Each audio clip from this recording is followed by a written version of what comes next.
Il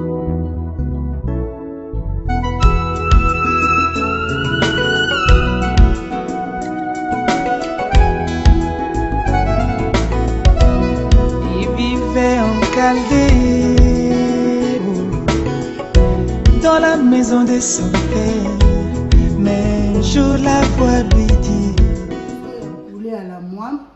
Tous autres d'abord na poulet fumé yango moko, nasi bomono na kati yango te. Awa toza na huile na biso, tokolambela yango na poulet fumé. Toza na moine, donc mwamba nguba na bato bayebi ezali.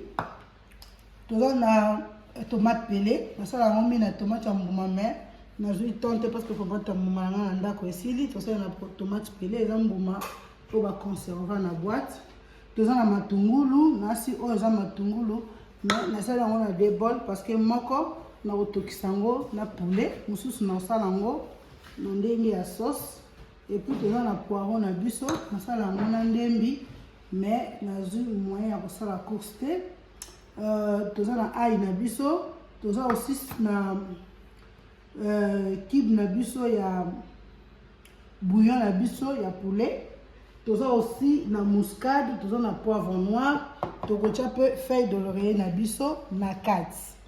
Yango wana nasengi na bino bozala vraiment bolanda bomona ndenge na kosala poulet na ndenge na nga ekosala biso bien. Merci. Ya poulet à la moine. Toza tout d'abord na poulet fumé yango moko, nasi bomono na kati yango te. Awa toza na huile na biso, tokolambela yango na poulet fumé. Toza na moine, donc mwamba nguba na bato bayebi ezali. Toza na tomate pelé, nasala yango mi na tomate ya mbuma mais nazwi tonte parce que tomate ya mbuma na ndako esili. Toza na tomate pelé eza mbuma po ba conserver na boîte. Toza na matungulu, nasi oyo eza matungulu mais nasala yango na deux bols parce que moko na kotokisa yango na poulet, mosusu na osala yango na ndenge ya sauce. Et puis toza na poireau na biso, nasala yango na ndembi mais nazwi moyen ya kosala course te. Toza na ail na biso, toza aussi na cube na biso ya bouillon na biso ya poulet. Toza aussi na muscade, toza na poivre noir, tokotia pe feuille de laurier na biso na kati. Yango wana nasengi na bino bozala vraiment bolanda bomona ndenge na kosala poulet na ndenge na nga ekosala biso bien.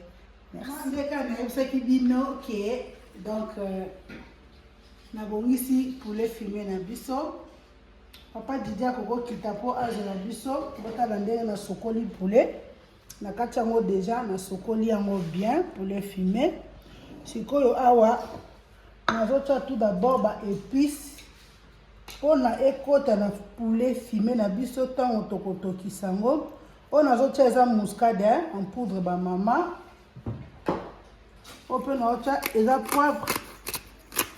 poivre noir ba mama.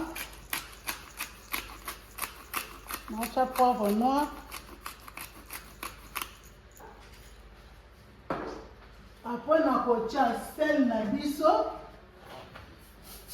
Naotia sel. Poulet fumé ezalaka na mwa sel moko batiaka yango. Donc otia pena sel ebele te sinon mobulu. Awa natie mwa ail na biso. Natie ail na biso. Et puis natie bouillon.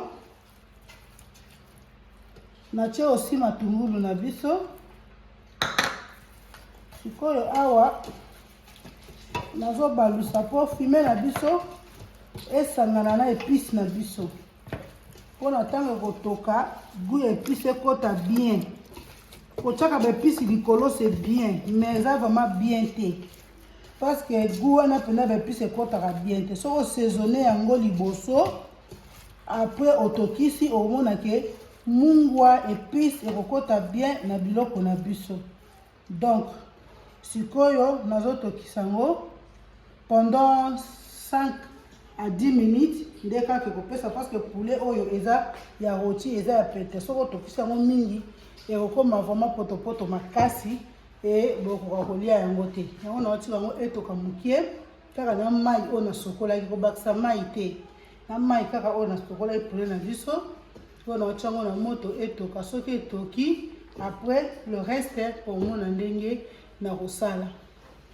Donc ba mama na libino mingi nega na efaki bino ke na bako kotika bino te na sa mikolo be na omona bino te na osola na ba mama te mute mezo bonga te ya na baki non il faut ka na sala quelque chose pour na ba fan na nga makusa. Donc ba fan na nga makusa ba lebi mingi mama spaghetti makusa yango nazongi na makusa na biso. Donc nazopesa Mesdames Kuna, la reine de l'île, nazopesa wa mbote belé bisiko zali. Donc nalingi yo mingi dans Sim John Mokonzi, donc les prêtres, donc il y a Berlin, mado va bisiko zali, nazopesa wa mbote belé. Puis kaba les boss de boss na bossa nyote les grands kirikou na pêche wa mbote belé. Donc boza tellement belé que c'est na bandi bino donc si lobby. Mais tolanda to ensuite il y a poulet la biso poulet fumé à la moine place ni to gendo 6. Merci beaucoup. Benye to kalingi sauce na biso na poulet fumé na biso ensemble. Donc sauce na biso est comme presque à kobela. Tu vas moka ka mokie après to che mai pona to créer soupe na biso otokocha. Donc na sina te biloko nyonso bomoni go awa nazoba kisango ndambo mai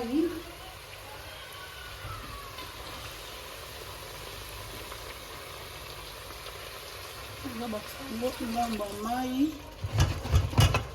mama kocha na yo mai ebele te po déjà eza na mai eza déjà pété. Ocha mai ebele te sikonde eza boye na ocha ndamba mai oyo ba mama bomoni nazobakisa mwambe na biso nazopanza mwambe na biso na kati ya mai en attendant kuna ezotoka nazwi mwambe na nga naopanza ngo na mai. Donc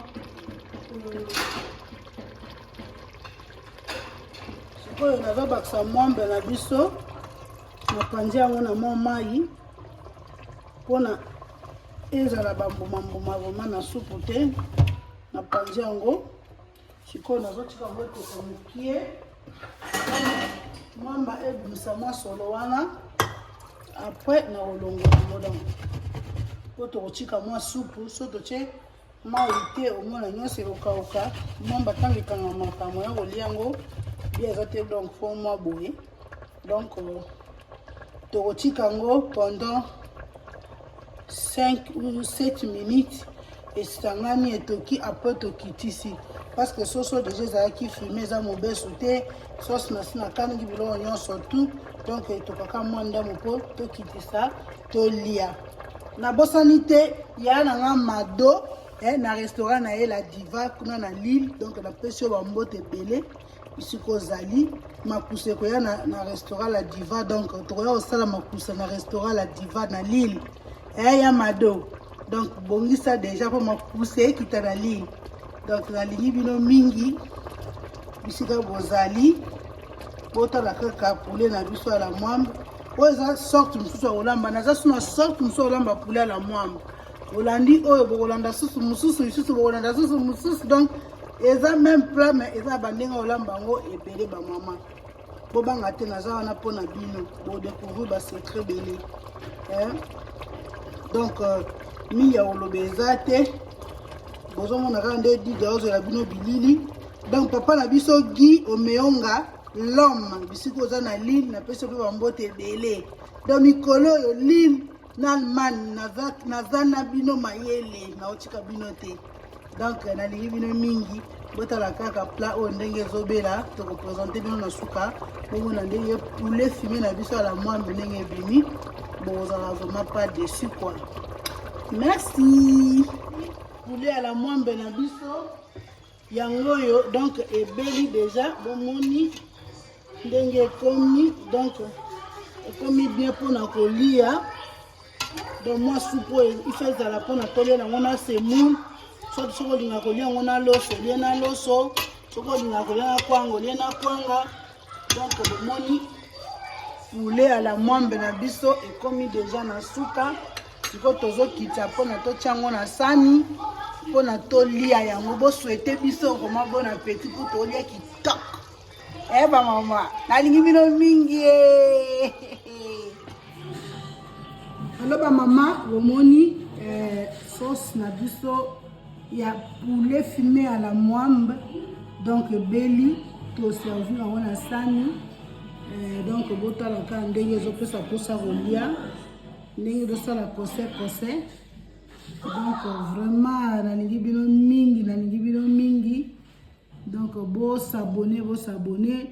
Émission Makusa ezongi bamama bosere ba ceinture parce que ezongi na ndenge vitesse.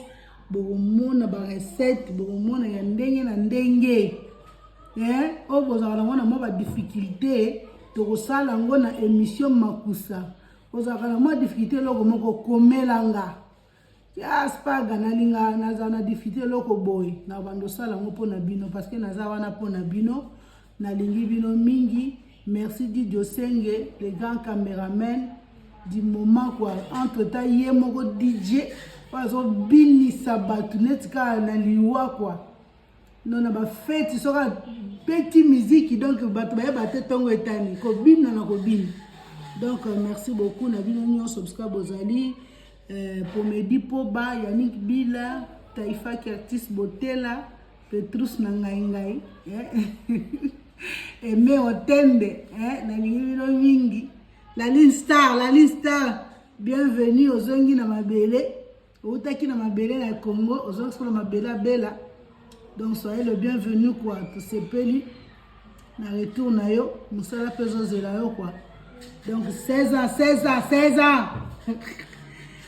Star Mboko yo Mama Tina ba gros bisous Mary Chou na pesi bino ba mbote na lingi bino mingi. Donc son excellence 5 étoiles maman la biso mama Beyanga de retour quoi. Donc et ça dit bien ma casse ma Beyanga na sepeli. Donc na pesi bino vraiment ba mbote bisika bozali Pierrot Malanda mukonza ba terroriste bisiko za na pesi ba mbote na ba gros bisous. Donc Richard Lucas bisiko zali kuna na France na pesi ba mbote bele vie nanga yambanga na France atambwisaka nga na France aliesaka nga na France na obosana te ba mbote bele. Donc Titi Kalou le grand producteur. Donc yo mto sesa so solo vraiment oya ba Moscovitch Yonde. Donc merci beaucoup na lingi mingi. Donc c'est ça quoi. Ciao, à la prochaine occasion pour Kutana.